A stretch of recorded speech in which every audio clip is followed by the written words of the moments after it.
நல்ல நாளிலே இந்த ஆசீர்வதிக்கப்பட்ட இந்த காலை வேளையிலே நாம் எல்லாரும் கூடி கர்த்தரை மைமைப்படுத்துவது அவருடைய ஆசீர்வாதத்தை நாம் பெற்று அனுபவித்து இந்த உலகத்தில் பிசாசுக்கும் மனிதர்களுக்கும் முன்பாக கர்த்தர் நம்மை ஆசீர்வதித்திருக்கிறதை பறைசாற்றி வாழும்படியாய் கர்த்தர் நம்மை தெரிந்து கொண்டிருக்கிறார் என்பதை நாம் புரிந்து கொள்ள வேண்டும். சரியா? பிசாசுக்கு முன்பாகவும் அவனுடைய சேனைக்கு முன்பாகவும் இந்த உலகத்திற்கு முன்பாகவும் தேவன் நம்மை எப்படி பிரித்தெடுத்து ஆசீர்வதித்திருக்கிறார் என்பதை காண்பிக்கும்படியாக கர்த்தர் நம்மை தெரிந்து கொண்டிருக்கிறார். நீங்கள் நன்றாக இதை புரிந்து கொள்ள வேண்டும், இதை விளங்கி கொள்ள வேண்டும். சும்மா ஏதோ இயேசுவின் பின்னாடி போனோம் அப்படிலாம் கிடையாது. அவர் அழைத்த தேவன் உண்மை உள்ளவர். இந்த பாரு மாடல் இவங்க, என்னுடைய பிள்ளைகள் இவங்க அப்படின்னு காண்பிக்கும்படியாய் நம்மை காண்பிக்க விரும்புகிறார். நீங்கள் இதை விளங்கி கொள்ள வேண்டும், இதை புரிந்து கொள்ள வேண்டும். அதற்குத்தான் நம்மை ஆராதிக்கிறோம், அதற்குத்தான் கர்த்தர் நம்மை தெரிந்து கொண்டிருக்கிறார். பிரியமானவர்களே, பரலோகத்தின் முன் ருசியை காண்பிக்கும்படியாய் கர்த்தர் நம்மை தெரிந்து கொண்டிருக்கிறார். நாளில் நம்ம என்ன பார்க்க போகிறோம் அப்படின்னு சொன்னால், லூக்கா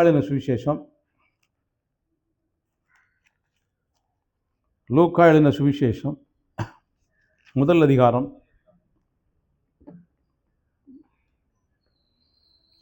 அங்கே ஒரு சம்பவத்தை நாம் பார்க்கிறோம்.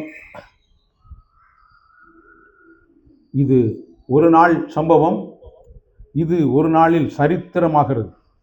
சம்பவம் என்னவாய் மாறுகிறது? சரித்திரமாய் மாறுகிறது. நாம் சரித்திரம் படைக்கிறவர்களாய் இருக்க வேண்டும். எப்படி?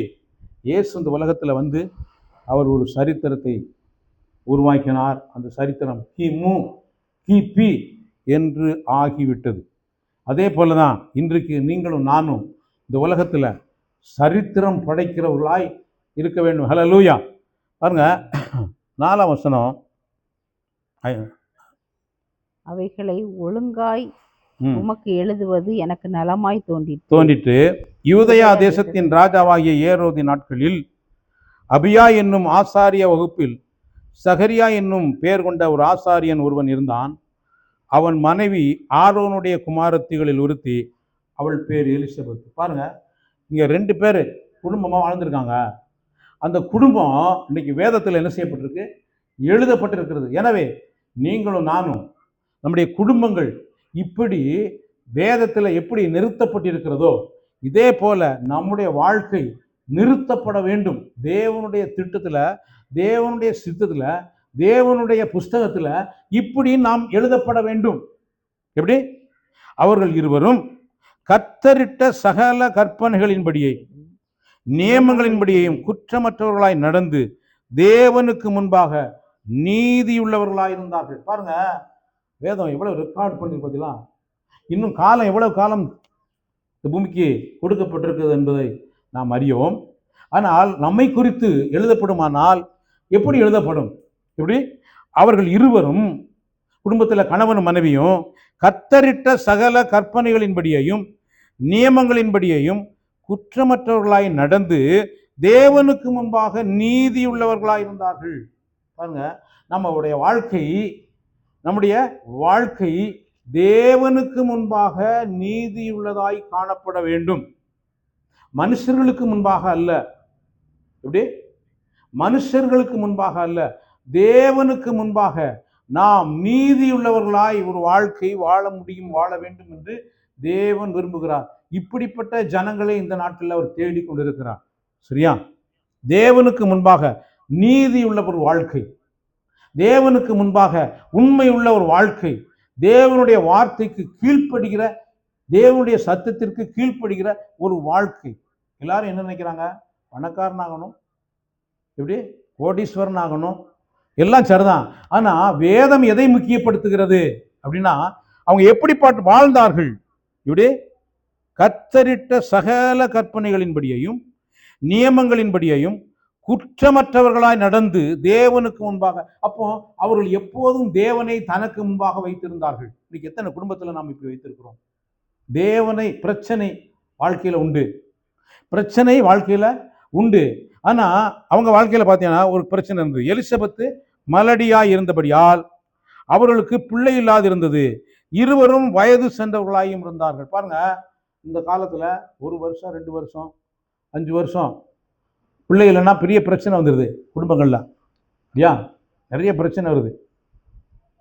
இப்படி அவர் வேற கல்யாணம் பண்ணிட்டு போயிருந்தாரு, இல்லாட்டி டைவர்ஸ் பண்ணிடுறாங்க.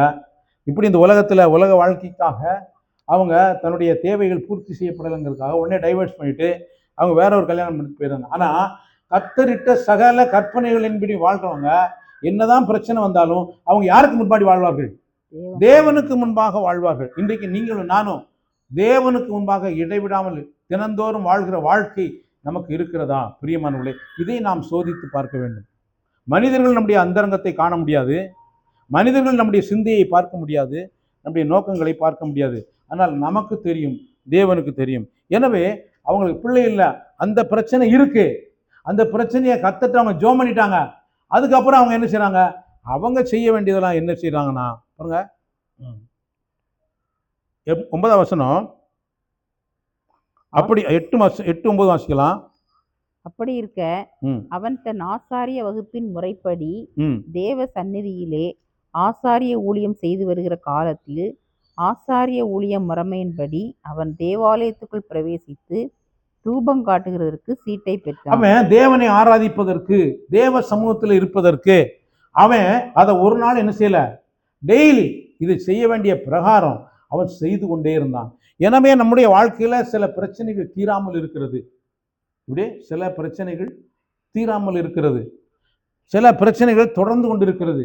ஆனாலும் நாம் செய்ய வேண்டியது தேவனுக்கு முன்பாக குற்றமற்றவர்களாய் வாழ்வதற்கும், அவருடைய சமூகத்தில் ஜெபிப்பதற்கும், அவரை துதிப்பதற்கும் நாம் நம்முடைய வேலைகளை, நம்முடைய காலங்களை நாம் பயன்படுத்த வேண்டும். பிரியமானவர்களே, என்ன நடக்கும்னு தெரியாது. நாம் பிரச்சனைகளுக்கு பின்னாடி போறதை விட்டுட்டு பிரச்சனைக்கெல்லாம் தீர்வு செய்கிறவரை எப்போதும் துதிக்கிறவர்களாக இருக்க வேண்டும், எப்போதும் ஆராதிக்கிறவர்களாக இருக்க வேண்டும். அவருக்கு முன்பாக நாம் வாழ வேண்டும். வாழ்கிறோமா? அவருக்கு முன்பாக வாழ்கிறோமா?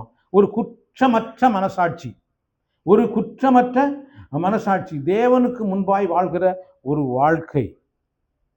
தூபம் காட்டுகிற வேளையிலே ஜனங்கள் எல்லாரும் கூட்டமாய் வெளியே ஜெபம் பண்ணி கொண்டிருந்தார்கள்.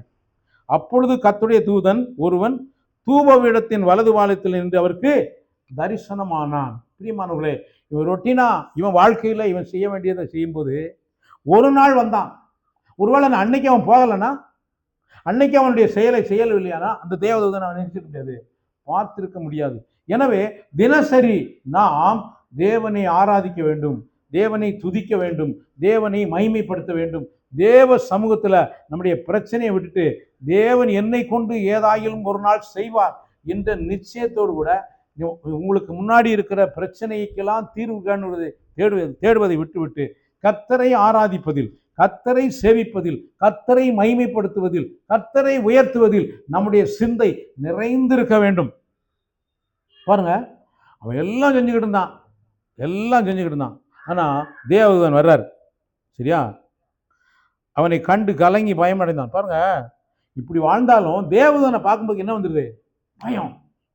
நம்முடைய வாழ்க்கையில சில சூழ்நிலையில தேவன் இப்படி காரியங்களை செஞ்சு மகிமையான காரியங்களை செய்வார். பயந்துருவான், என்ன இப்படி நடக்கணும். ஆனா அப்படி பயந்தாலும் கர்த்தர் மகிமையான காரியங்களை செய்வார். என்னுடைய வாழ்க்கையில அப்படி நான் பார்த்துருக்கேன். சில சூழ்நிலையை பார்த்து நான் பயந்துருக்கேன். ஆனா அப்படிப்பட்ட சூழ்நிலையை கர்த்தர் எனக்கு மகிமையான காரியங்களாய் மாற்றி இருக்கிறார். சரியா?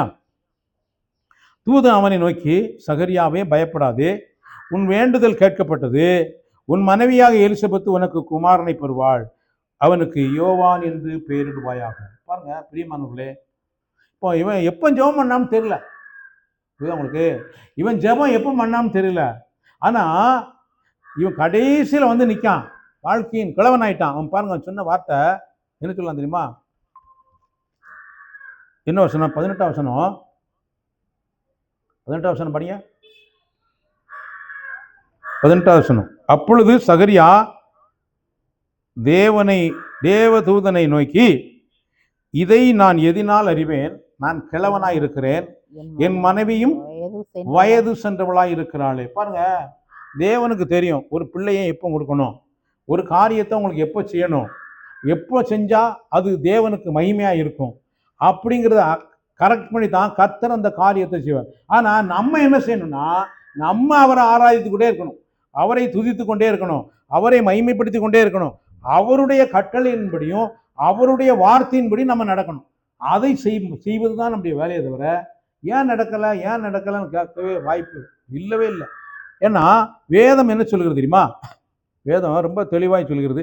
20 வசனம், தகுந்த காலத்திலே நிறைவேறப் போகிற என் வார்த்தை. அப்போ ஆண்டுடைய வார்த்தை எப்பொழுது நம்முடைய வாழ்க்கையில நிறைவேறும்னா, தகுந்த காலம் என்று தேவன் வைத்திருக்கிறார். நம்ம நினைக்கிற காலம் தகுந்த காலம் இல்ல. நம்ம நினைக்கிற காலம், நம்ம எதிர்பார்க்கிற காலம் அது தகுந்த காலம் அல்ல. தேவனுடைய காலம், தகுந்த காலத்திலே ஒரு காரியத்தை கர்த்தர் நிறைவேற்றுவார். யாருக்கு? அவரை தேடுகிறவர்களுக்கு, அவரை ஆராதிக்கிறவர்களுக்கு, அவரை நோக்கி கூப்பிடுகிறவர்களுக்கு, அவரை நோக்கி செபிக்கிறவர்களுக்கு தகுந்த காலத்திலே, அவருக்கு தகுந்த காலத்திலே அவர் அதை செய்வார். பாருங்க, நம்மளே என்ன செய்வோம்?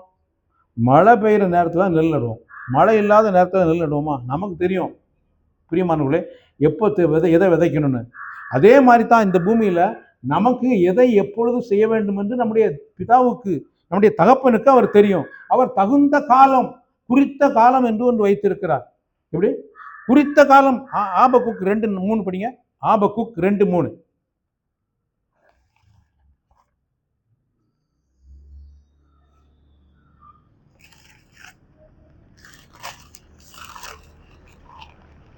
குறித்த காலத்திற்கு தரிசனம் இன்னும் வைக்கப்பட்டிருக்கிறது. முடிவிலே அது விளங்கும். அது பொய் சொல்லாது. அது தாமதித்தாலும் அதற்கு காத்திரு. அது நிச்சயமாய் வரும். அது தாமதிப்பதில்லை. அப்போ குறித்த காலத்திலே, தகுந்த காலத்திலே, ஏற்ற காலத்திலே கர்த்தர் செய்ய வேண்டியதை செய்வார், செய்யக்கூடியதை செய்வார். நம்ம வேலையில் அவர் செய்ய மாட்டாரு, நாம நினைக்கும் போது செய்ய மாட்டாரு அவருடைய. ஆனா நாம என்ன செய்யணும்? அவரை நோக்கி விடாமல் ஜெபிப்பதும், அவரை நோக்கி விடாமல் துதிப்பதும், அவர் சொல்லுகிற வார்த்தையை நம்புவதுதான் நமக்கு கொடுக்கப்பட்டிருக்கிற மிகப்பெரிய பிளான். ஆனா நாம இதை செய்யாம நாம காரியம் நடக்குன்னு நினைக்கிறோம்.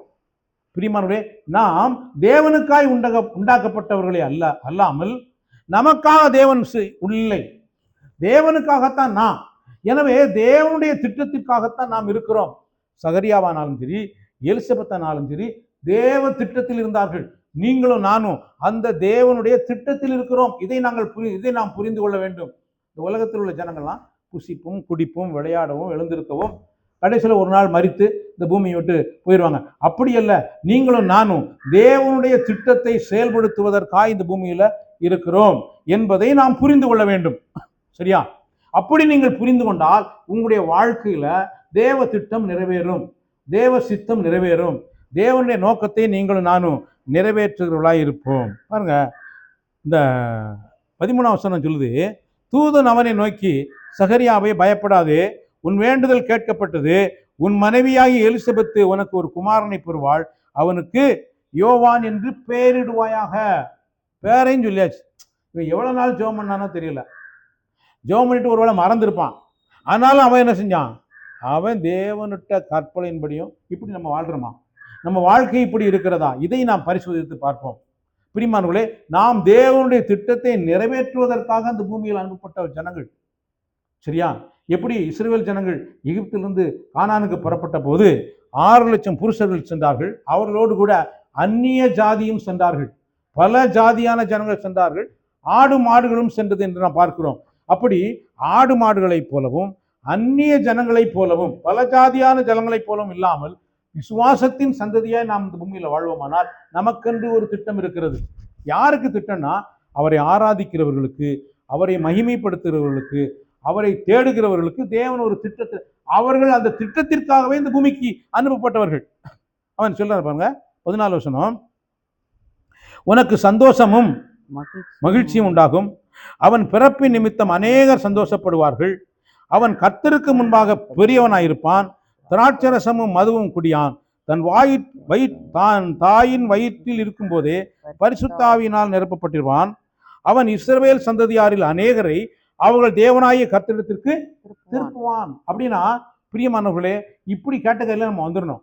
இப்படி நாம் தேவனுடைய திட்டத்தின்படி இந்த பூமியில தேவனுக்காய் ஒன்றை செய்கிறவர்களா இருக்கிறோம். சரியா? தேவனுடைய திட்டத்துல தேவனுக்காய் ஒன்றை செய்கிறவர்களாய் நாம் இருக்கிறோம். அதுதான் நம்முடைய பர்பஸ். அப்படி புரியணும். அந்த இடத்துக்கு நீங்க வரல அப்படின்னா உங்க பிரச்சனை வாழ்நாளெல்லாம் பிரச்சனை தான். உங்க பிரச்சனை தீரவே செய்யாது. ஏன்டா ஜனங்களுக்கு அந்த பிரச்சனை இருந்துகிட்டே இருக்கும்.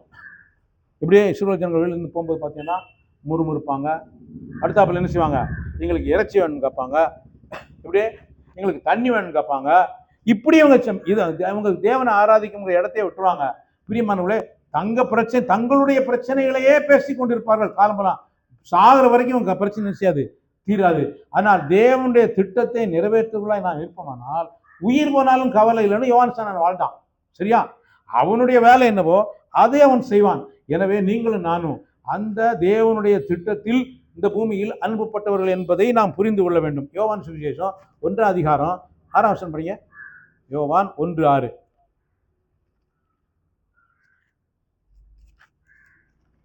தேவனால் அனுப்பப்பட்ட ஒரு மனுஷன் இருந்தான். தேவனால் அனுப்பப்பட்ட ஒரு மனுஷன் இருந்தான். அவன் பெயர் யோவான். பாருங்க, அவன் பெயர் யோவான். தேவனால் அனுப்பப்பட்ட. அப்போ இந்த பூமியில நாம் தேவனால் அனுப்பப்பட்டிருக்கிறோம். இயேசு சொன்னாரு, நான் பிதாவினால் அனுப்பப்பட்டிருக்கிறேன் அப்படின்னு சொன்னாரு. நீங்களும் ஆதி முதல் என்னோடு கூட இருந்தபடியால் எனக்கு சாட்சிகளாக இருப்பீர்கள் அப்படின்னு சொல்லி சீசர்களை பார்த்து சொன்னாரு. எனவே நாம் நித்தியத்திலிருந்து அனுப்பப்பட்டவர்கள், ஒரு திட்டத்தோடு, ஒரு சித்தத்தோடு, ஒரு நோக்கத்தோடு இந்த பூமிக்கு அனுப்பப்பட்டவர்கள். இதை நாம் விளங்கி கொள்ள வேண்டும், இதை நாம் புரிந்து கொள்ள வேண்டும். இப்படி இல்லாம நம்ம போய் கோயிலில் போய் சாமி கும்பிட்டு வர மாதிரி போகக்கூடாது. இப்படி அப்படி போய் பிரயோஜனமே இல்லை. எனவே பிரியமானவர்களே, கர்த்தர் ஒரு திட்டத்தை, ஒரு சித்தத்தை, ஒரு நோக்கத்தை, தம்முடைய நோக்கத்தை நிறைவேற்றுவதற்காக நம்மை தெரிந்து கொண்டிருக்கிறார் என்ற உணர்வு நமக்கு இல்லாத பட்சத்தில் பிரியமானவர்களே, நாம் மிருகத்தை போல வாழ்ந்து விட்டு போய்விடுவோம். சரியா? புசிக்கவும் குடிக்கவும் விளையாடவும் எழுந்திருந்தார்கள், அவருடைய நாட்கள் விருதாவாக கழித்தார்கள் அப்படின்னு எழுதப்பட்டிருக்கு. எனவே நம்முடைய நாட்களை நாம் விருதாவாய் கழிப்பதற்கு நாம் அழைக்கப்படவில்லை. தேவனுடைய திட்டத்தை இந்த பூமியில நிறைவேற்றுவதற்கு, செயல்படுத்துவதற்கு எப்படி ஒரு சகரியா, ஒரு எலிசபெத்து, ஒரு யோவான் ஸ்நானகன் எப்படி அனுப்பப்பட்டார்களோ இதே போல நீங்களும் நானும் அனுப்பப்பட்டிருக்கிறோம் என்ற தெளிவு நமக்கு வேண்டும். சரியா? அடுத்து இப்போ பார்த்தோம், யாரை பார்த்தோம்? சகரியா, எலிசபெத்து, யோவான். இவங்க 3 பேரும் தேவனுடைய திட்டத்தில் இருந்தவர்கள். நீங்களும் நானும் அப்படி தேவனுடைய திட்டத்தில் இருக்கிறவர்கள் என்ற உணர்வு நமக்கு வேண்டும். எப்போதாவது இல்லை, எப்போதும் நமக்கு இந்த உணர்வு இருக்க வேண்டும். உலகத்தில் உள்ள ஜனங்கள் அவங்க திங்க் பண்ணுற மாதிரியே நம்மளும் திங்க் பண்ணிக்கிட்டு இருந்தா அவங்களுக்கு நமக்கு என்ன இல்லை, வித்தியாசம் இல்லை. எனவே நம்முடைய நினைவு, நம்முடைய திட்டம், நம்முடைய யோசனை எப்படி இருக்கணும்னா தேவனோடு ஒப்பிட்டு இருக்கணுமே தவிர, தேவனுடைய சித்தத்தை கேட்பதில் இருக்கணுமே தவிர மற்றவர்களோடு ஒப்பிட்டு அல்ல. மற்றவர்களோடு ஒப்பிடும்போது நீங்கள் தேவ திட்டத்தை என்ன செய்ய முடியாது, நிறைவேற்ற முடியாது. பிரியமானவர்களே, மூத்தகுமாரன் வீட்டுக்கு வந்தான். அவன் என்ன சொன்னான் தெரியுமா? நான் என் சிநேகிதரோடு சந்தோஷமாக இருக்கும் பொழுது எனக்கு நீ ஒரு ஆட்டுக்குட்டியை கூட கொடுக்கல அப்படின்னு சொல்லி அப்பாட்ட கோச்சிக்கிட்டான். அவன் அப்பாவுடைய திட்டத்தை அறியலை. அவன் எங்க பேசிக்கிட்டு இருந்தான்னா, என் சிநேகிதரோடு. அவர் சொன்னாரு நாம் சந்தோஷமா இருக்கணும்னு சொன்னாரு. இவன் சந்தோஷமா இருக்கணும். இப்போ தேவனோடு சந்தோஷமா இருக்கிற சந்தோஷம் தான் மிகப்பெரிய சந்தோஷமே தவிர, சகோதர நண்பர்களோடு இருக்கக்கூடிய சந்தோஷம் அற்பமான சந்தோஷம். அந்த இன்னைக்கு பார்க்குறோம் எத்தனையோ குடும்ப ஃப்ரெண்ட்ஷிப்பு நல்ல ஜாலியாக இருக்காங்க, அந்த இடத்துல ஒருத்தனை காலி பண்ணிட்டு போயிடும். சரியா? ஆனால் தேவனுடைய பிள்ளைகளோடு நாம் ஐக்கியமாக இருக்கும்போது அந்த அன்பு விருத்தியாகும், அந்த அன்பு பெருகும். அந்த அன்பு தேவ அன்பினால் நாம் நிறைந்திருப்போம். சரியா? அடுத்து இன்னும் பின்னாடி பார்ப்போம். அடுத்து அதே லூக்கா 1ஆம் அதிகாரத்தில்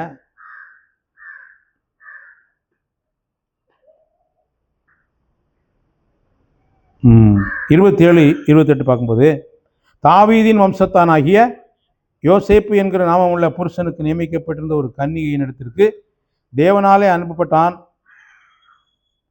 அந்த கன்னிகையின் பேர் மரியாள். எப்படி பாருங்க, அந்த பேரெல்லாம் அப்படியே எழுதப்படுது. யார் பேருங்கிறது தெளிவாக எழுதப்படுது. அவள் இருந்த வீட்டில் தேவதூதன் பிரவேசித்து, பாருங்க அவங்கெல்லாம் எங்க தேவாலயத்தில் ஜெபம் பண்ணிக்கிட்டு இருக்காங்க, அங்கே போகிறாரு தேவதூதன். ஆனால் இங்கே எங்கே போகிறாரு? வீட்டுக்கு போறாரு. இப்போ இவ வீட்டில் என்ன இருப்பான்னு நான் நினைக்கிறேன்னா, இவ ஜெபம் பண்ணிக்கிட்டு தான் கண்டிப்பாக இருந்திருப்பான். எப்படி யாரெல்லாம் வீட்டில் இருந்து ஜெபிக்கிறாங்களோ அவங்களுக்கும் வந்துடும் ஆசீர்வாதம் பரத்திலிருந்து. அவங்களும் அந்த திட்டத்தில் இருப்பாங்க. வீட்டில் இருக்கும்போது சும்மா நம்ம தேவையில்லாத பார்த்துக்கிட்டு இருந்தோம்னா பிரியமானவர்களே நம்முடைய பிரச்சனையும் தீராது. அவட்ட போய் தேவதன் போறான், என்ன சொல்றான்? வாழ்க, கர்த்தர் உன்னுடனே இருக்கிறார், ஸ்திரீகளுக்குள்ளே ஆசீர்வதிக்கப்பட்டவள் என்றான். பாருங்க, ஸ்திரீகளுக்குள்ளே நீ ஆசீர்வதிக்கப்பட்டவள் மரியாள். அவள் ஒரு கன்னிகை. அப்படின்னா அங்க பார்த்தோம் முதிர் வயதுள்ளவன், இங்க கன்னிகை. அப்போ ஆண்டவர் முதிர் வயதுள்ளவர்களையும் பயன்படுத்த முடியும், ஒரு கன்னிகையையும் பயன்படுத்த முடியும். எனவே தேவனுக்கு எல்லாருமே தேவை. ஆனா தேவனை தேடுகிறவர்கள் தேவை. தேவனை தேடுகிறவர்கள், தேவனுடைய திட்டத்தை நிறைவேற்றுவதற்கு தேவனை தேடுகிறவர்கள் தேவை. அவளோ அவனை கண்டு அவன் வார்த்தையினால் கலங்கி இந்த வாழ்த்துதல் எப்படிப்பட்டதோ என்று சிந்தித்துக் கொண்டிருந்தாள். தேவதூதன் அவளை நோக்கி, மரியாளே பயப்படாதே, நீ தேவனிடத்தில் கிருபை பெற்றாய். பாருங்க, அவன் என்ன செஞ்சான்னு தெரியல, இவளுக்கு என்ன வந்துருச்சு? கிருபை. இப்படிப்பட்ட கிருபை உங்களுக்கு இருக்குமானால் இந்த உலகத்துல எப்படிப்பட்ட உபத்திரவத்தையும் எப்படிப்பட்ட பாடுகளையும் எப்படிப்பட்ட சூழ்நிலையும் நீங்கள் கடந்து செல்ல முடியும். எனவே நீ தேவனிடத்தில் கிருபை பெற்றாய். நம்ம எல்லாரும் என்ன நினைக்கிறோம்? மனுஷன் சாய வர்றோம்னு நினைக்கிறோம், மனுஷன் மூலமா ஏதாவது கிடைத்து விடாதா என்று நினைக்கிறோம். ஆனா இங்கே ஒரு பெண், யாரு? வாலிப பெண், தேவனிடத்தில் கிருபை பெற்றாய். முதல்ல கிருபை பெற்றவளை வாழ்க. அடுத்து நீ எங்கிருந்து கிருபை பெற்றிருக்க?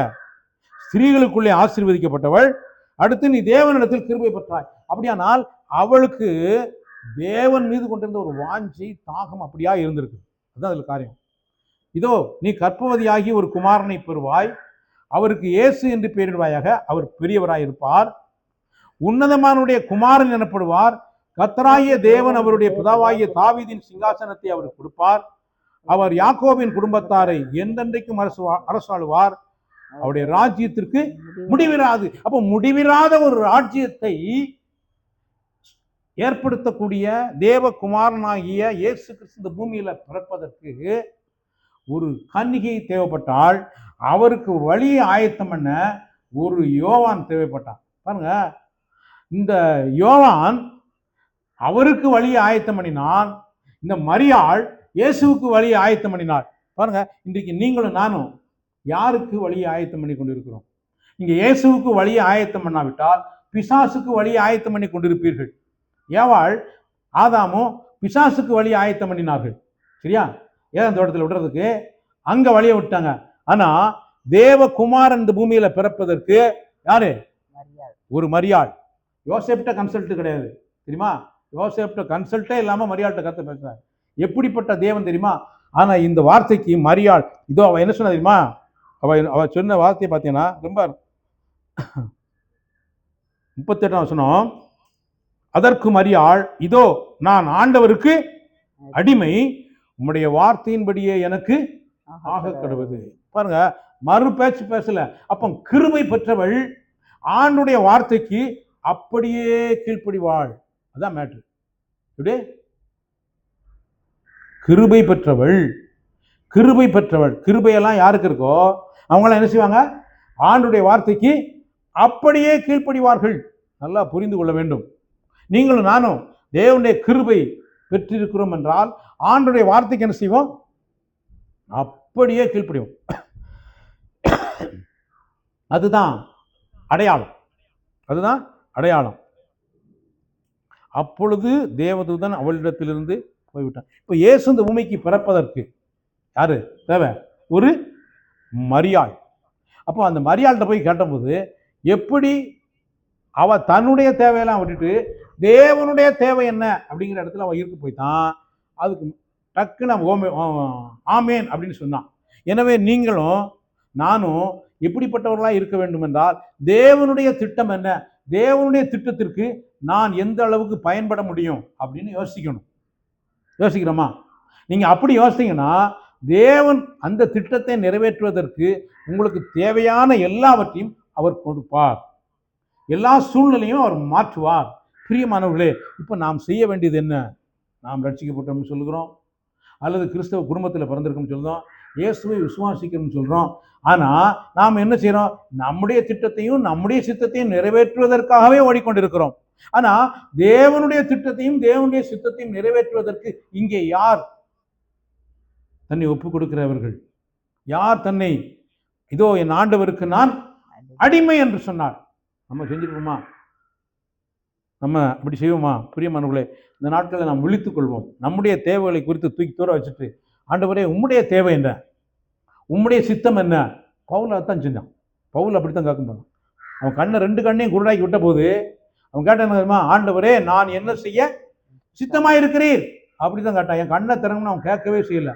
அவனுடைய பிரச்சனையை அவன் என்ன செய்யலை? பேசவில்லை. தேவனுடைய பிரச்சனையை தான் பேசினான். எனவே இன்றைக்கும் நாமும் ஆண்டவரே நான் என்ன செய்ய சித்தமாக இருக்கிறீர் என்று நீங்கள் அவரிடத்தில் கேட்கும்போது உங்களுக்கு எல்லா அதாவது உங்களுடைய முடிவு வரைக்கான திட்டத்தை உங்களுக்கு மகிமையாக வைத்திருக்கிறதை அவர் உங்களுக்கு காண்பிப்பார். இது வரைக்கும் இந்த உலகத்தில் முடிக்கிற வரைக்கும் உள்ள மகிமையான திட்டத்தை கர்த்தர் உங்களுக்கு காண்பிப்பார். அப்படியானாலும் இப்படி தேவ திட்டத்தில் இணைந்து கொள்கிறவர்கள் இங்கே என்னுடைய ஆண்டவர் எப்படி கேட்கிறார்னா, இப்படி என்னுடைய திட்டத்தை இந்த பூமியில செயல்படுத்துவதற்கான ஜனங்கள் எங்கே? பிரியமானவர்களே, அப்படிப்பட்டவர்களுக்கு அவர் ஒரு நன்மையையும் வழங்காதிரார், ஒரு காரியத்திலும் குறைவில்லாமல் நடத்துவார். கடைசியில் இயேசு சிலுவையில் தொங்கும்போது கூட சொன்னாரு, மரியா வளர்த்தா எப்படி? இயேசு கிறிஸ்துவை வளர்த்துட்டு கடைசியில் சிலுவையில் ஒப்பு கொடுக்கும்போது, சிலுவையில் தொங்கும்போது அவள் தூரன்னு கதறி அழும்போது அவள் என்ன சொன்னாருமா? அதோ உன் மகன், அதோ உன் தாய், இப்படி இதோ உன் மகன், அதோ உன் தாய் அப்படின்னு சொல்லி பாதுகாப்பை கொடுத்தார். சரியா? முதிர் வயதிலும் அவளை ஆதரித்தது, பாதுகாத்தது அந்த யோவான் என்ற சீடன். சும்மா ஏதோ ஊழியம் மட்டும் செய்யல. யோவான் என்ன செஞ்சாரு? இயேசுனுடைய தாயையும் என்ன செஞ்சான்? அவன் பராமரித்தான். எனவே இயேசுனுடைய திட்டத்தில் இப்படி தேவனுடைய திட்டத்தில் நாம் பங்காளிகளாக இருக்கிறோமா? இதுதான் கேள்வி. தேவனுடைய திட்டத்தில் நாம் பங்குதாரர்களாக இருக்கிறோமா? பிரியமானவர்களே, இப்படிப்பட்ட வாக்குத்தத்தங்கள், இப்படிப்பட்ட ஆசீர்வாதங்கள் இந்த பூமியில் வைத்துத்தான் தேவன் நமக்கு தர முடியுமே தவிர பரலோகத்தில் போயல்ல. எனவே நாம் ஒன்றை புரிந்து கொள்ள வேண்டும். இப்போ 45 வருஷங்க, 43, 42, 43, 45 வரைக்கும் வாசிங்க. உரத்த சத்தமாய் ஸ்திரீகளுக்குள்ளே நீ ஆசீர்வதிக்கப்பட்டவள், உன் கற்பத்தின் கனியும் ஆசீர்வதிக்கப்பட்டது. என் ஆண்டவருடைய தாயார் என்னிடத்தில் வந்தது எனக்கு எதினால் கிடைத்தது? இதோ நீ வாழ்த்தின சத்தம் என் காதில் விழுந்த உடனே என் வயிற்றில் உள்ள பிள்ளை களிப்பாய் துள்ளிற்று. விசுவாசித்தவளே பாக்கியவதி, கர்த்தராலே அவளுக்கு சொல்லப்பட்டவைகள் நிறைவேறும். கர்த்தரால் சொல்லப்பட்டவைகள் நம்முடைய வாழ்க்கையில் என்ன செய்யும்? நிறைவேறும். அப்போ கர்த்தருக்கு நமக்கு ஒரு தொடர்பு இருக்கணும், ஒரு உறவு இருக்கணும், ஒரு ஐக்கியம் இருக்கணும். ஒரு தேவனுடைய திட்டத்தை நிறைவேற்றுவதற்கு நம்முடைய சிந்தை செயல்பட வேண்டும். இதுவும் ஞாயிற்றுக்கிழமை வந்து ஆராதிச்சுட்டு போறதுங்கிறது இல்லை. 24 மணி நேரமும் நாம் தேவனுடைய வார்த்தையும் தேவனுடைய இருதயத்தையும் தேவனுடைய திட்டத்தையும் நாம் அறிந்து உணர்ந்து அதை செயல்படுத்துவதற்கு நாம் நம்மை ஒப்பு கொடுக்க வேண்டும்.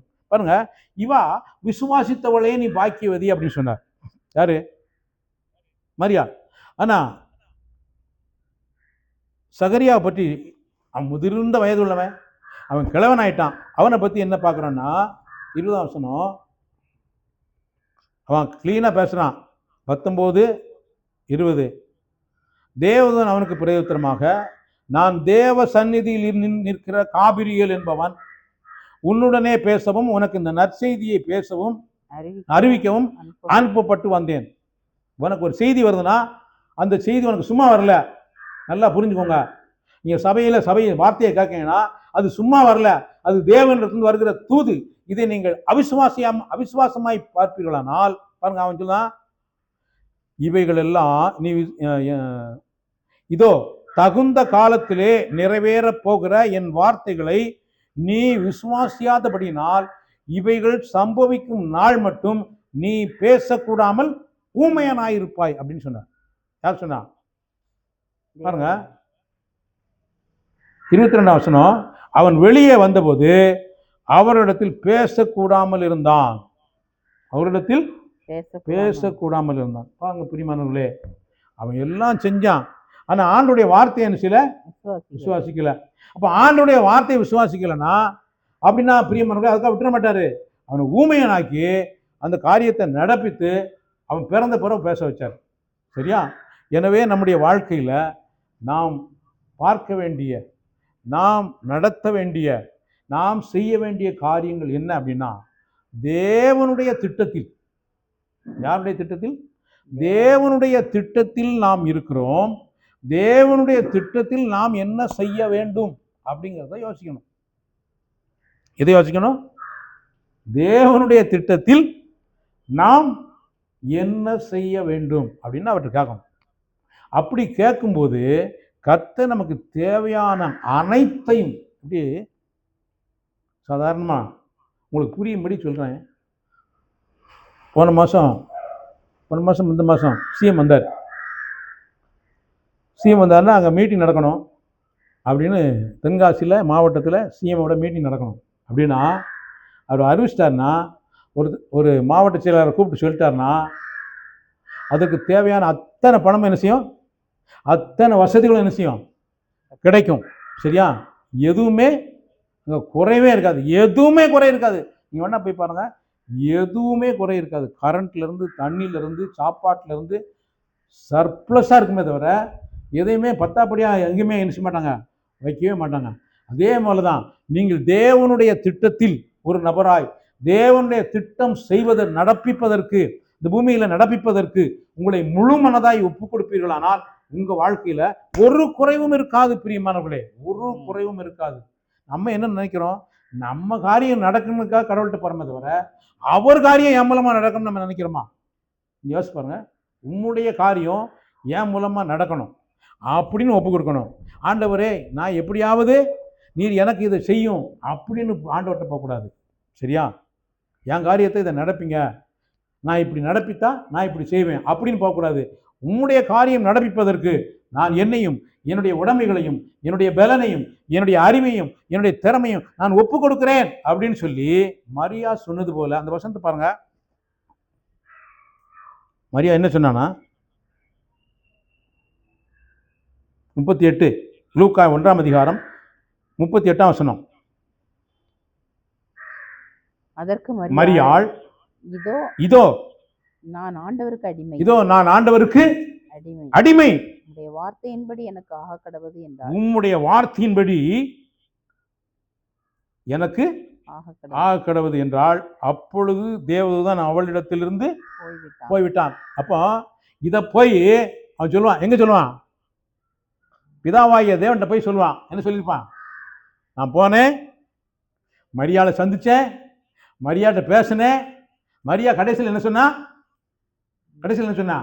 நான் ஆண்டவருக்கு அடிமை, அடிமை, உம்முடைய வார்த்தையின்படி எனக்கு ஆக கடவது அப்படின்னு அவன் என்ன செஞ்சா? சொல்லிட்டா.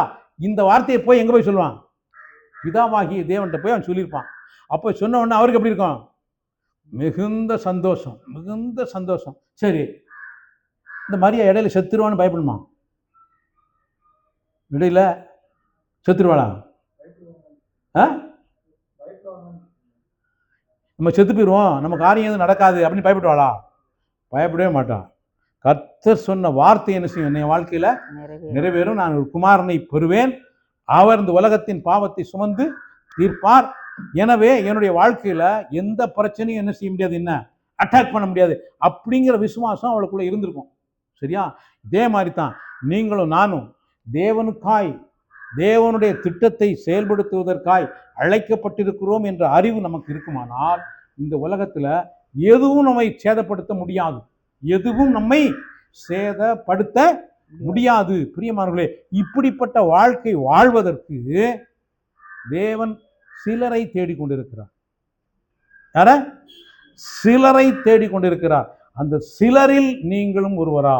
இப்படி நான் பார்த்தோமே, இயேசு கிறிஸ்து இந்த பூமிக்கு வர்றதுக்கு முன்னாடி யார் வரணும்? யோவான் ஸ்நானன் வரணும். அந்த யோவான் ஸ்நானனுக்கு யார் தாய் தகப்பனாக இருக்கணும்? பிரியமானவர்களே, யோசேப்பு எப்படி இருக்கணும்? எப்படி மரியாளுக்கு பாதுகாப்பாக யார் இருக்கணும்? ஒரு யோசேப்பு இருக்கணும். இப்படிப்பட்ட ஒரு டீமை உருவாக்குறாரு. இதே மாதிரி தான் இந்த நாட்களில் அவருடைய மகிமை 2ஆம் தரம் இந்த பூமிக்கு வருவதற்கும் ஒரு டீமை உண்டாக்கிட்டு இருக்காரு. தெரியுமா உங்களுக்கு? இயேசு கிறிஸ்து இந்த பூமிக்கு திரும்ப வருவதற்கும் யாரை உண்டாக்குறாரு? ஒரு டீமை உருவாக்குறாரு. அந்த டீமில் நீங்கள் இருக்க விரும்புகிறீர்களா? அல்லது ஆண்டவரே என் பிரச்சனையை இது, என் காரியம் இது, என் சூழ்நிலை இது, என் பிரச்சனையை தீர்த்து வைங்க அப்படின்னு கேட்க போறீங்களா? ஆனால் இயேசு இந்த பூமியில் இருந்தபோது அநேகருடைய பிரச்சனையை தீர்த்தார். அப்படி தீர்க்காமலாம் இல்லை, அப்படி உங்க பிரச்சனையை உங்களுக்கு தீர்த்துட்டு போகணுமா? அல்லது அவருடைய டீம் ஒர்க்கில், யாரு? தேவனுடைய டீம் ஒர்க்கில் நீங்களும் ஒருவராய் இருக்க விரும்புகிறீர்களா? இதுதான் கேள்வி. இதுதான் தேவனுடைய கேள்வி. நீங்கள் எங்கே இருக்க விரும்புகிறீங்க? ஆண்டவரே நான் ஆராதிக்க, என் தேவைகளை சந்தியும் உங்களுக்கு சோத்திரம் அப்படின்னு போகிறீங்களா? அல்லது ஆண்டவரே உம்முடைய திட்டத்தில் நானும் ஒருவனாக இருக்க விரும்புகிறேன். எப்படி? சகரியா உம்முடைய திட்டத்தில் ஒருவன், யோவான் ஸ்நானகன் உம்முடைய திட்டத்தில் ஒருவன், எலிசபெத் உம்முடைய திட்டத்தில் ஒரு பெண், அடுத்த போல மரியாள் உம்முடைய திட்டத்தில் ஒரு பெண், அடுத்து யோசேப்பு உம்முடைய திட்டத்தில் ஒருவன். இப்படி அவருடைய திட்டத்தில் ஒருவராய் நாம் இருக்க விரும்புகிறோமா? அல்லது திரளான கூட்டத்தில் ஒருத்தராக இருக்க விரும்புகிறோமா? கொஞ்சம் யோசிச்சு பாருங்க, கொஞ்சம் நிதானமாக யோசிச்சு பாருங்க. எனவே ஆண்டவரே நான் உம்முடைய திட்டத்தில் ஒருவனாய் ஒருத்தியாக இருக்கணும். உம்முடைய ஏற்ற காலத்தில் நீ நடத்தக்கூடிய காரியங்களில் நான் உம்முடைய ஊழியத்தின் பகுதியில் அல்லது உம்முடைய ராஜ்யத்தின் ஒரு பங்காய் நான் இருக்கணும் அப்படின்னு சொல்லி நாம் புரிந்து கொண்டோமானால் நம்முடைய வாழ்க்கை மிக உன்னதமான ஒரு வாழ்க்கையாக இருக்கும். அப்படிப்பட்ட வாழ்க்கையை கர்த்தர் நமக்கு வைத்திருக்கிறார். எனவே நாம் இதற்கு நேராய் நம்முடைய அடியை, ஒவ்வொரு அடியும் என்ன செய்யணும்? எடுத்து வைக்க வேண்டும். ஒவ்வொரு ஸ்டெப்பையும், ஒவ்வொரு சிந்தையும் இதற்கு நேராய் நாம் எடுத்து வைக்க வேண்டும். அப்படி வைக்கும்போது பிரியமானவர்களே, மிகச் சிறப்பான இடத்துல கர்த்தர் உங்களை வைப்பார். மிக உயர்ந்த இடத்துல வைப்பார். ஆசீர்வதிக்கப்பட்ட இடத்துல வைப்பார். எல்லாரும் பார்த்து ஆச்சரியப்படத்தக்க நேரத்தில் கர்த்தர் வைப்பார். அதுதான் லூக்கா எழுதின சுவிசேஷத்தில் பார்க்கும்போது இயேசு இந்த பூமியில் வந்தார். ஆனால் அதற்கு யாரெல்லாம் காரணமாக இருந்தார்கள் என்பதை குறித்து யாரும் யோசிக்கிறதே கிடையாது. இயேசு வந்தார், அதை செஞ்சார். ஆனால் இவர் வருவதற்கு யாரெல்லாம் காரணமாக இருந்தார்கள் பாருங்க, இது இவ்வளோ பெரிய சிலாக்கியம். அவர்களைத்தான் அவர் பாராட்டி கொண்டிருப்பார். எனவே அதைத்தான் சொல்லும்போது சொன்னார், மல்கியா கடைசி அதிகாரம், இப்படி ஒவ்வொருவரையும் குறித்து தேவன் ஒரு திட்டத்தை வைத்திருக்கிறார். அந்த திட்டத்தில் நாம் எந்த திட்டத்தில் இருக்கிறோம்? மல்கியா கடைசி அதிகாரம் கடைசி வசனம்,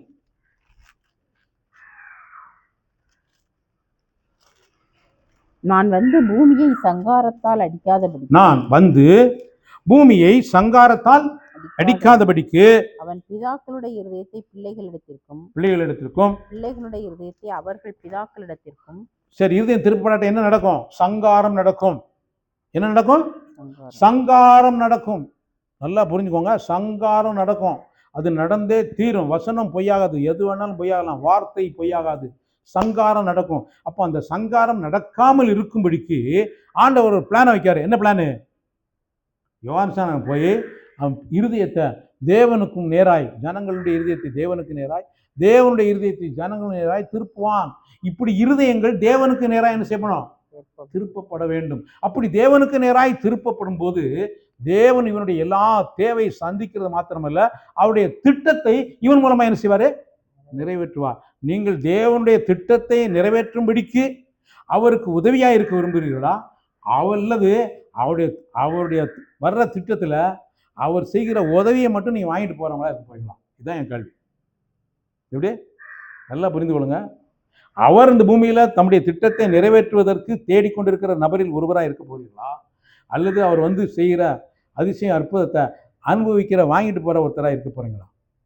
நாமெல்லாம் எங்கே இருக்குன்னு விரும்புகிறேன்னா அவருடைய திட்டத்தில் ஒருவனாய் இருக்க வேண்டும் என்று நான் விரும்புகிறேன். எனவே அந்த பேதுரு சொன்னார். பேதுரு என்ன சொன்னாருமா? அப்போஸ்தலர் 15:7 படிங்க. அப்போஸ்தலர் 15ஆம் அதிகாரம் 7ஆம் வசனம். இங்கே அவர் அதே சொல்லாருமா? தேவனுடைய திட்டத்தை தான் சொல்ல விரும்புகிறார். அப்போஸ்தலர் 15:7. மிகுந்த தர்க்கம் உண்டான போது பேதுரு எழுந்து அவர்களை நோக்கி, சகோதரரே, நீங்கள் அறிந்திருக்கிறபடி புறஜாதியார் என்னுடைய வாயினாலே சுவிசேஷ வசனத்தை கேட்டு விசுவாசிக்கும்படி தேவன் அநேக நாட்களுக்கு முன்னே உங்களில் ஒருவனாகிய என்னை தெரிந்து கொண்டார். அதான் பாருங்க, இது தேவனுடைய திட்டத்தை செய்வதற்கு பேதுரு தெரிந்து கொள்ளப்பட்டான் என்பதை பேதுரு என்ன செஞ்சாரு? தெரிந்து கொண்டார். நான் உங்களுக்கு சொல்றேன், முதல்ல பிளானை கொடுக்கேன். இதை அப்போஸ்தலர் 22:13 படிங்க. 22:13.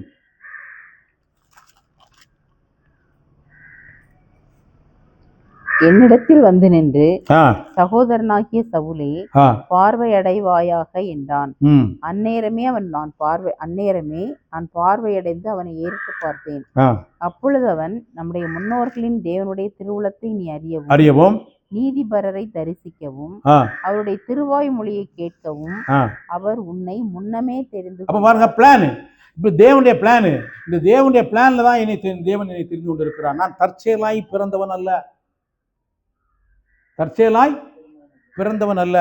நான் தேவனுடைய திட்டத்தை நிறைவேற்றும்படிக்கு இந்த பூமிக்கு அனுப்பப்பட்டிருக்கிறேன் அப்படிங்கிற தெளிவு உங்களுக்கு வேண்டும். சரியா? இந்த உலகத்தில் ஆடு மாடு மாதிரி நான் அல்ல. நான் யாரு? தேவனுடைய திட்டத்தை செயல்படுத்தும்படிக்கு நான் அனுப்பப்பட்டிருக்கிறேன். இது தெரிஞ்சிட்டுனா அவன் வாழ்க்கை மிகுந்த பிரைட்டாக இருக்கும். அவன் போகிற இடமெல்லாம் வெற்றி தான். கால் வைக்கிற இடமெல்லாம் வெற்றிதான். சொல்லப்போனால் அவன் பேசினாலே வெற்றி தான். பவுல் பாருங்கள், பவுல் எவ்வளோ பேச்சு. பவுல் உலகம் பூரா பவுல் நினைச்சாங்க பேசிட்டு தான் இருக்காங்க. பேதுருவையும் பேசுகிறாங்க, மரியாதை பேசுகிறாங்க, சகரியாவை பேசுகிறாங்க, யூதாசையும் பேசுகிறாங்க. யாரையும் பேசுகிறாங்க? யூதாசையும் பேசுகிறாங்க. நீங்கள் யாராக இருக்கலாம்? பிரியமானவர்களே, யோசித்துக்கோங்க. எனவே இந்த நாளில் நாம் ஆண்டவரே உம்முடைய திட்டத்தை நிறைவேற்றுவதற்கு உம்முடைய திட்டத்தில் நான் ஒரு பகுதியாக இருந்து உம்முடைய சித்தத்தை செய்ய விரும்புகிறேன் அப்படின்னு சொல்லி நம்ம ஒப்பு கொடுப்போம்னா, மரியாதை போல ஒப்பு கொடுப்போம்னா கர்த்தர் நிறைவேற்றுவார். அவருக்கு முதியவர்களும் பிரச்சனை இல்லை, இளைஞர்களும் பிரச்சனை இல்லை. அவர் யாரை கொண்டுனாலும் சரி, எனக்கு வயசாகி போயிடுச்சு அப்படின்னு நீங்கள் சொல்ல முடியாது. அல்லது நான் சின்ன வயசாக இருக்கேன் அப்படின்னு சொல்ல முடியாது. அவர் முதியவர்களையும் பயன்படுத்துவார், இளையவர்களையும் பயன்படுத்துவார். இப்படிப்பட்ட சர்வ வல்லமையுள்ள ஆண்டவர் நமக்கு இருக்கிறபடினா எப்போதும் வெற்றி, எந்நாளும் வெற்றி. தோல்வியே நமக்கு என்ன செய்யாது? சரித்திரத்தில் கிடையாது. சறுக்கல் இருக்கலாம், ஆனால் என்ன கிடையாது? தோல்வி கிடையாது. பேதுரு சறுக்கினான், ஆனால் அவன் விழலை. தெரியுமா உங்களுக்கு? அவனுக்காக இயேசு ஜெபித்தார். எனக்காக உங்களுக்காக. நீங்கள் தேவனுடைய திட்டத்தில் ஒருவராக இருப்பீங்கன்னா, இப்படி நீங்கள் தேவனுடைய திட்டத்தில் ஒருவராக இருப்பீர்களானால் உங்களுக்காக இயேசு ஜெபித்திருக்கிறார் என்பதை நீங்கள் புரிந்து கொள்வீர்கள். யோவான் சுவிசேஷம் 15ஆம் அதிகாரம், யோவான் 20 7 படிங்க.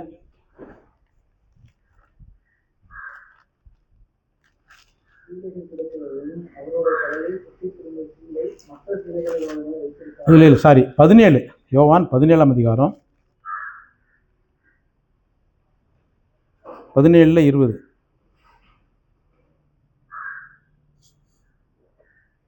பாருங்க, 18 நீங்கள் படிக்க போகணும். 18 படிக்கணும். நல்லா தெளிவாக புரிந்து படிக்கணும். நீர் என்னை உலகத்தில் அனுப்பினது போல. அப்பா ஊழியம்ங்கிறது என்ன தெரியுமா? அவர் அனுப்பி ஊழியங்கிறது தான். அனுப்புகிறேன்.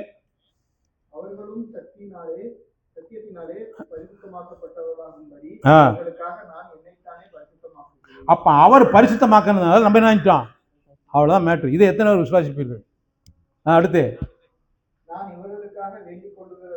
அப்ப இவர்களுக்காக வேண்டிக் கொள்ளுகிறது மட்டுமல்லாமல் அப்ப இயேசு யாருக்காண்டி ஜெபிட்டு இருக்காரு? எல்லாருக்காகவும் ஜெபிக்கல. எல்லாருக்காண்டு அவரை விசுவாசிக்கிறவர்களுக்கு, அவருடைய பணியை செய்கிறவர்களுக்கு, அவருடைய திட்டத்தில் இருக்கிறவர்களுக்காக அவர் என்ன செய்கிறாரு? இப்போ நீங்கள் அவருடைய திட்டத்துக்கு வந்தீங்கன்னா உங்களுக்காக அவருடைய ஜெபம் என்ன செய்யும்? வேலை செய்யும். எனவே பிரியமானவர்களே, இப்படிப்பட்ட ஜீவனுள்ள நம்பிக்கை, இப்படிப்பட்ட ஜீவனுள்ள நம்பிக்கையை தான் பவுல் பேசினாரு, அப்போஸ்தலர் பேசினாங்க. எனவே அதையும் நாம் அறிந்து உணர்ந்து இந்த பூமியில் வாழும்படி கர்த்தர் நமக்கு தருணத்தை கொடுத்திருக்கிறார். இது நம்மால் உண்டானதில்லை, இது தேவனுடைய ஈவு. எனவே இதற்கு நாம் மனப்பூர்வமாய் கீழ்ப்படிய வேண்டும். எப்படி கீழ்ப்படியணும்?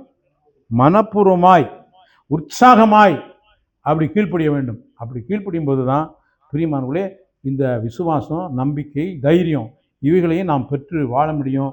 கர்த்தர் நம்மை கைவிடாமல் நடத்துவார். இப்படிப்பட்ட வாழ்க்கைக்கு கர்த்தர் தாமே நமக்கு உதவி செய்வாராக. ஆமென்.